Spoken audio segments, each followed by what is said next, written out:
तो अब बात करते हैं हेलोल्केन के वर्गीकरण के तीसरे मुख्य आधार पर, सी आबंध एक्स आबंध के संकरण के आधार पर, यानी कि कार्बन के संकरण के आधार पर।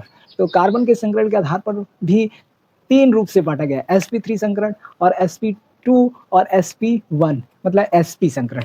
तो इस तरह से अगर बात करें sp3 का, यहाँ पर देख सकते हो CX में C के संकरण के आधार पर, यानी कि कार्बन का संकरण क्या है उसके आधार पर वर्गीकरण किया गया, किसको? हेलोल्केन को। तो इसी वजह से sp3 संकरित हेलोल्केन, फिर sp2 संकरित हेलोल्केन और sp संकरित हेलोल्केन। अब इस बात करा जाए कि संकरण संकरित, तो हमें सबसे पहले संकरण को समझना पड़ेगा। तो संकरण क्या है और संकरण को कैसे निकालते हैं, और ये जो टॉपिक है संकरण, ये काफ़ी बड़ा है, लेकिन मैं जो है इसको रिवीजन के लिए और बस संकरण पहचानने के लिए 5 मिनट के अंदर तुम सबको समझाऊंगा, और ये सभी टॉपिक तुम्हें बहुत अच्छे तरीके से समझ में आ जाएगी। और साथ ही साथ अब से लेकर के किसी भी यौगिक का संकरण निकालना होगा, किसी भी यौगिक में किसी कार्बन का संकरण निकालना होगा तो आसानी से निकाल पाओगे। अब संकरण निकालने के लिए हमें 2 बातें की जरूरत पड़ती है। सबसे पहला जो हमें सिग्मा बंध और पाई बंध का ज्ञान होना चाहिए और उसे पहचानना आना चाहिए। तो कोई दिक्कत नहीं है, हम समझा रहे हैं, सब चीज़ हो जाएगा, ठीक है। अब याद रख लेना कि अगर जहाँ कहीं भी, ठीक है, जहाँ कहीं भी अगर सिंगल बंध है, ठीक है, ये बंध होते हैं जो कि रासायनिक परमाणुओं के बीच में बंधे होते हैं और उन्हीं से रासायनिक परमाणु जुड़े होते हैं। तो यहाँ पर ये अगर सिंगल बंध है तो इसमें याद रखना कि एक सिग्मा बंध होते हैं। सिग्मा बंध की ये साइन है, ठीक है, एक सिग्मा बंध, ठीक है, एक सिग्मा बंध। अगर डबल बंध है तो इतना याद रखना कि उसमें एक सिग्मा बंध होगा और एक जो होगा वो पाई बंध होगा, ठीक है। और अगर ट्रिपल बंध की बात करें तो इसमें जो होंगे एक सिग्मा बंध होगा और 2 जो होंगे वो पाई बंध होंगे। तो बस इस बात को याद रखना है, ठीक है, सिग्मा बंध और डबल बंध और ट्रिपल बंध। और इसके अलावा इनको गिनना है। अगर मान लो कोई कार्बन है, कोई कार्बन किसी यौगिक से जुड़ा है तो उसमें सभी को गिनना है। जैसे एग्जाम्पल के लिए देख लो, अगर ये कार्बन है तो इस कार्बन को ऐसे गिनना है। अगर यहाँ पर हाइड्रोजन है और कोई कह दिया कि कार्बन का संकरण ज्ञात करो, मतलब कार्बन में कितने पाई बंध है, तो संकरण अभी बता रहे हैं, पहले पाई बंध को गिनो। तो यहाँ पर देखो कार्बन जो है 1 2 3 4 सिंगल बंध से जुड़ा है, तो इसमें टोटल कितने बंध है, मतलब इसमें टोटल कितने सिग्मा बंध है, तो 4 सिग्मा बंध है। अगर कोई पूछ दे पाई बंध तो ये कभी नहीं, ठीक है। इसी तरह से अभी उदाहरण दे रहे हैं, लेकिन अब ध्यान दो कि अगर सिग्मा बंधों की संख्या 4 हो तो वो हम लोग का हो जाएगा sp3 संकरण, ठीक है। पाई बंध से मतलब नहीं रखना है, बस पाई बंध नॉलेज के लिए रखना है कि पाई बंध कहाँ कहाँ होते हैं। अगर सिग्मा बंधों की संख्या 3 होगी तो वो sp2 संकरण होगी। यदि सिग्मा बंधों की संख्या 1 होगी, यदि सिग्मा बंधों की संख्या 2 होगी तो वो हम लोग का sp2 संकरण होगा।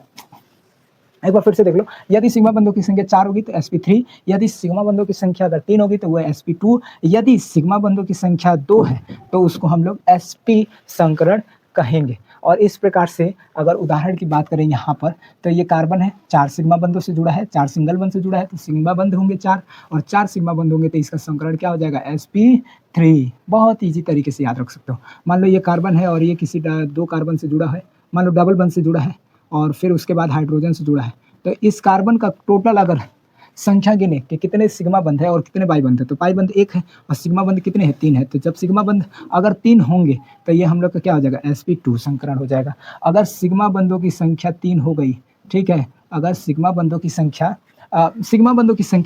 2 और पाई बंधों की संख्या भी 2, यहाँ पर देख सकते हो कार्बन में यहाँ पे ट्रिपल बंध है तो ट्रिपल बंध में 1 पाई बंध होता है और इस कार्बन के साथ एक सिंगल बंध है, तो एक यहाँ का एक यहाँ का, 2 जो है सिग्मा बंध है, तो यहाँ पर 2 सिग्मा बंध है तो इसका sp संकरण। और इस कार्बन की बात करें तो इसमें भी कार्बन जो है एक सिग्मा बंध इधर है और एक सिग्मा इधर है, बाकी 2 पाई है, तो ये भी sp संकरण।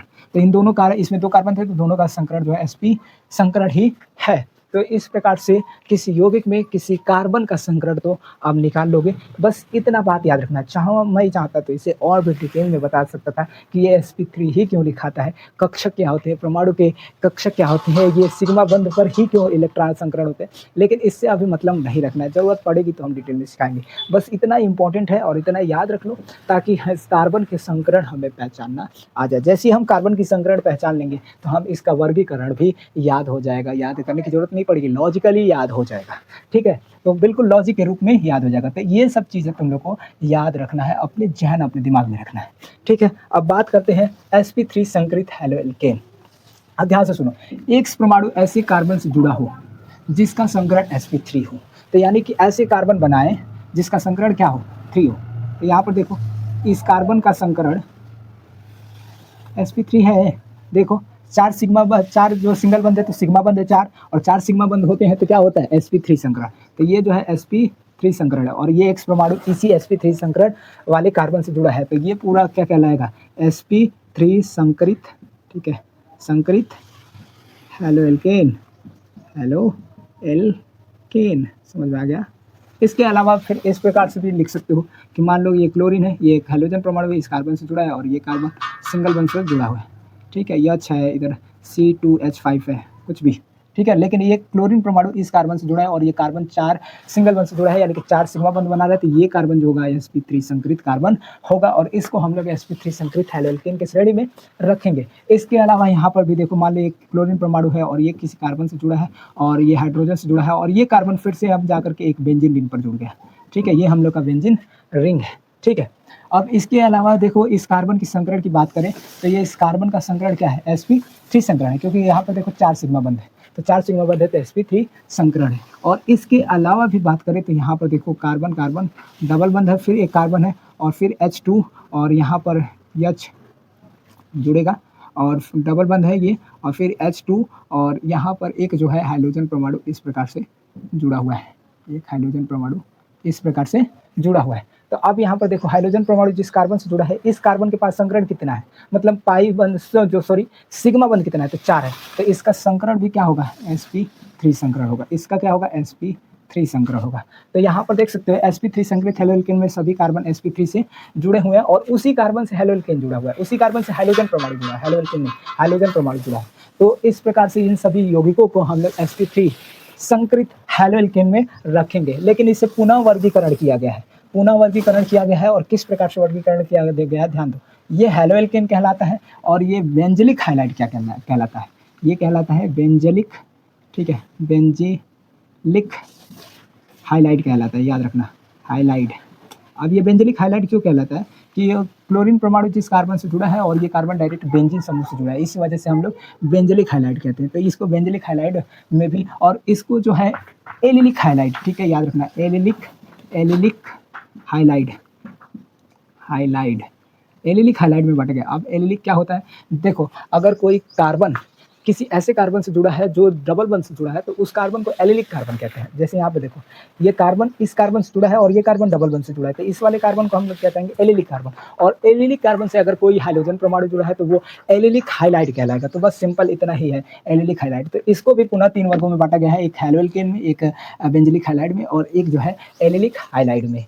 तो उम्मीद करते हैं कि ये सभी चीज़ें तुम सबको समझ में आ रही होगी। अगर कोई चीज़ समझ में नहीं आती है तो कमेंट में बोलना, एक छोटा सा शॉर्ट वीडियो बना करके मैं उसे अपलोड कर दूंगा, ताकि वो चीज़ें तुम सबको समझ में आ गई होगी। और क्या सजेशन होगा तुम सबका हमारे लिए, क्योंकि ऑनलाइन पढ़ाने का एक्सपीरियंस जो है बहुत ही कम है, 1 साल के अंदर ही है।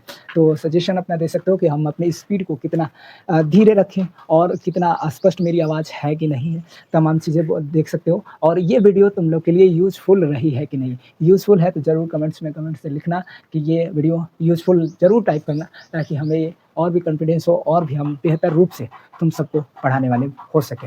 अगला जो बात करें sp2 संकरित हैलोएल्केन की, तो X परमाणु ऐसे कार्बन से जुड़ा हो जिसका संकरण sp2 हो। तो यहाँ पर देखो, यहाँ पर X परमाणु जोड़ दिए इस कार्बन से, इस कार्बन का sp2 संकरण करने के लिए हमें एक डबल बंध जोड़ना ही पड़ेगा। और फिर यहाँ पर देख लो, अब इसके कार्बन के पास अगर गिनेंगे तो 1 2 3 सिग्मा बंध है, ठीक है, 3 सिग्मा बंध है। तो इसका संकरण क्या होगा, sp2 संकरण होगा। तो sp2 संकरण होने की वजह से, और sp2 संकरित जो कार्बन है उससे हाइड्रोजन परमाणु जुड़ा है, तो ये sp2 संकरित हैलोएल्केन कहलाएगा। इस बात को याद रखना है। इसके अलावा जो है हम लोग के यहाँ पर एक ये समूह है, ठीक है, यहाँ पर एक समूह है, और इसको हम लोग इस प्रकार से भी दर्शाते हैं। और यहाँ पर X परमाणु है, ठीक है, यहाँ पर X परमाणु है, और ये X परमाणु ऐसे कार्बन से जुड़ा है, इस कार्बन का संकरण sp2 है, और यहाँ पर बंध है, ठीक है, याद रख लेना। यहाँ पर जो है एक डबल बंद है, तो यहाँ पर इसको हम लोग सिंपल एरिल हाइलाइट कह सकते हैं, एरिल हाइलाइट कहेंगे। और इसके अलावा यहाँ पर भी देख सकते हो कि कार्बन कार्बन के डबल बंद है और इसके साथ जो है एक हाइड्रोजन परमाणु जुड़ा हुआ है, H परमाणु, एक हाइड्रोजन परमाणु जुड़ा है और यहाँ पर H, ठीक है। तो यहाँ पर sp2 संकृति, ये भी जो है sp2 संकृति है, sp2 संकृति है। तो ये भी sp2 संकृत कार्बन, ये भी sp2 संकृत कार्बन, ये भी sp2 संकृत कार्बन। तो इस प्रकार से ये जो सभी एग्जाम्पल है वो sp2 संकृत कार्बन के एग्जाम्पल है, लेकिन इसका भी वर्गीकरण किया गया है। तो ये जो है हम लोग का एरिल हाइलाइट होता है, एरिल हाइलाइट होता है, याद रख लेना, हाइलाइट। और इसको वाइनिलिक हाइलाइट कहते हैं, क्या कहते हैं? वाइनिलिक, वाइनिलिक हाइलाइट, ठीक है, इस बात को याद रखना। इसको हम लोग क्या कहते हैं? Vinylic highlight. तो ये वाइनिलिक हाइलाइट का उदाहरण है। अब वाइनिलिक क्यों कहलाता है कि देखो, ये कार्बन, जो कार्बन डबल बॉन्ड से जुड़ा होता है ना, उस कार्बन को वाइनिलिक कार्बन कहते हैं। तो वाइनिलिक कार्बन से यदि X परमाणु जुड़ा है तो वो वाइनिलिक हाइलाइट कहलाएगा। सिंपल लॉजिक है। तो इस प्रकार से तुम सब इसको भी पुनः 3 वर्गों में बांट सकते हो, एरिल हाइलाइट, वाइनिलिक हाइलाइट और सिंपल जो होता है एल्किन, एल्किन में बांट सकते हो, एल्किन, सॉरी एल्किन, एल्काइन, हाँ ठीक है, एल्किन, एल्किन में बांट सकते हैं, जहाँ पे डबल बंद होता है एल्किन कहते हैं। sp संकृत हेलो एल्केन्स क्या होते हैं? तो X परमाणु ऐसे कार्बन से जुड़ा हो जिसका संकरण sp3 हो, तो ये इस प्रकार से होगा। इसका एग्जाम्पल बहुत ही ईजी है, और ये X परमाणु है और यहाँ पर H है। तो ये एक जो उदाहरण है वो ऐसे कार्बन का उदाहरण है, मतलब ऐसे हेलो एल्केन का उदाहरण है जो कि sp संकृत है। देखो यहाँ पर एक सिग्मा बंद, यहाँ पर एक सिग्मा, यहाँ पर 2 पाई होंगे, तो 2 ही सिग्मा बंद है, तो 2 ही सिग्मा बंद है, तो यहाँ पर 2 सिग्मा बंद है, तो ये संकरण क्या हो जाएगा? sp संकरण। और sp संकरण से अगर जुड़ा हुआ कोई हाइड्रोजन परमाणु है, sp संकरण से जुड़ा हुआ कोई हाइड्रोजन परमाणु है, तो उससे हम लोग sp संकृत हेलो एल्केन कहते हैं। तो यहाँ पर एक है sp3 संकृत हेलो एल्केन है। तो इस प्रकार से मुख्य रूप से हेलो एल्केन को बांट सकते हैं। तो यहाँ पर sp3, sp2 और sp संकरण के आधार पर भी हम हेलो एल्केन को बांट सकते हैं। मैं आशा करता हूँ कि जो चीज़ें मैंने तुम सबको समझाई है, ये सभी चीज़ें अच्छी तरीके से समझ में आई होगी और आसानी से परिभाषा याद हो सकता है, क्योंकि सभी चीज़ें जो हैं वो लॉजिकल रूप से हमने पढ़ाया है। तो इसे रटने की ज़रूरत नहीं है, बल्कि समझने और सीखने की ज़रूरत है। तो इस वीडियो से अगर यूज़फुल लगा तो कमेंट में ज़रूर से ज़रूर लिखना यूज़फुल, और इस चैनल को सब्सक्राइब कर लेना, लेकिन आने वाला अगला वीडियो तुम सबके पास आ जाए।